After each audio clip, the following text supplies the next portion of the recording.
We know it can be quite daunting.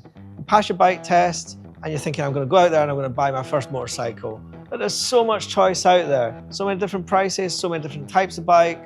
What should you go for? We've come along to Chris Walker Motorcycles in Grantham to speak to Chris, the man himself, get some advice on what you might want to look for when it comes time to get your first motorcycle.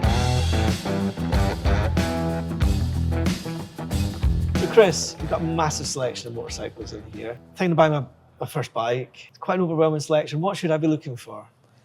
Yeah, I think, the people's first purchases, some people are quite blasé about it and just kind of buy what they like the look of.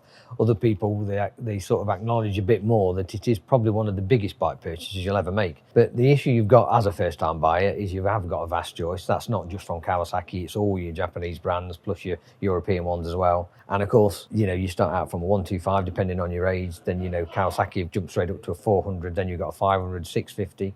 In that, you've got a cruiser style, you've got this, which is your adventure style, you've got the Z, which is the naked, you've got the Ninja, which is your fared version, and then you've got the RS, which is the retro style. So you've got 5 different guises, and pretty much they're all running a similar engine. So you're buying this, some people are buying into a style, some people are buying into a brand, other people have got this dream that they've seen on the TV, on the adverts, has got them into it in the first place. So it's a tough thing actually. It's a great place to come to a shop like this where there is a vast choice. They've got used bikes downstairs, a selection of different brands, not just Kawasaki or Ducati. And I think you need to just take your time. It's a big decision, and your first bike, how can you possibly really know what you want from your first bike until you own it? You'll do different type of riding to what I'll do, and our staff, Richie, our service provider, his favourite bike is a Ducati Supersport or a Ninja SX because it will do everything. And when he rides, he takes his wife on the back. My favourite bike is something that goes really fast. I don't care if it's comfy or not because I'm just going to nip home on it or nip to the coast on it. So everybody's got their different things, and I think until you've done a few miles on one, you're just not going to know what you want. What I would say is buy something that's confidence inspiring, comfy, and not intimidating. Because if you buy something that's a little bit much for you, you end up talking yourself out of riding it. If you can't touch the floor, you're panicking. You and I are in the same boat, got little legs, and if you buy something a bit tall, then you're panicking when you're stopping for fuel or going to a bike race meeting, you're parking in a grass paddock. All those things stop you from going out, and that's a big thing for me, is just getting something that fits. And is it something you find people just come and they sit on bikes, they try them, and they...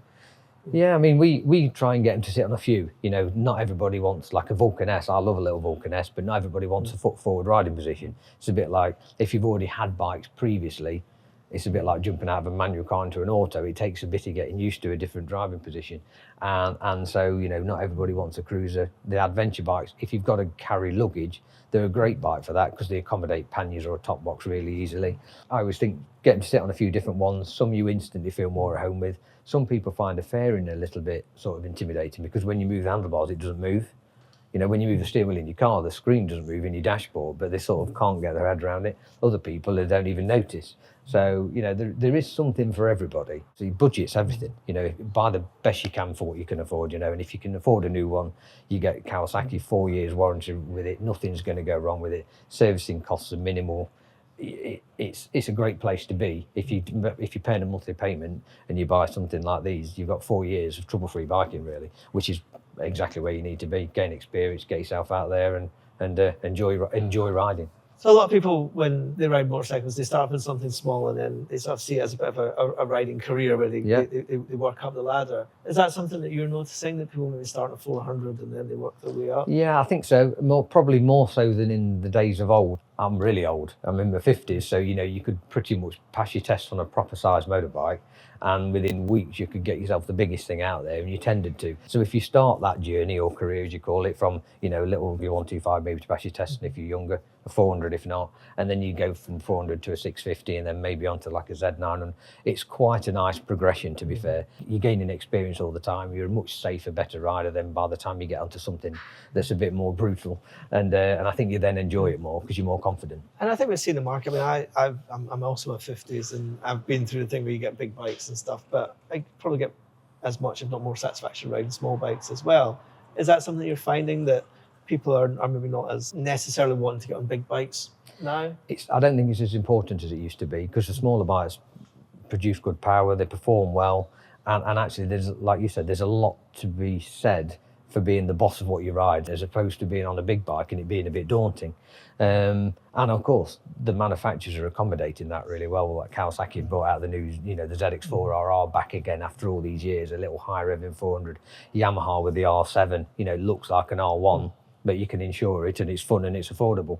And the Aprilia RS660, everybody's now got something that looks like a superbike, but it's actually a little bike in disguise. It's a load of fun.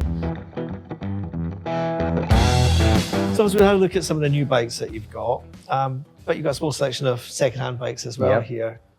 If I'm thinking about buying my first bike, is there any recommendations? Is it better to buy new or second-hand, or just get something cheap off eBay to get myself going? Yeah, I mean, to be honest, there's an argument for both.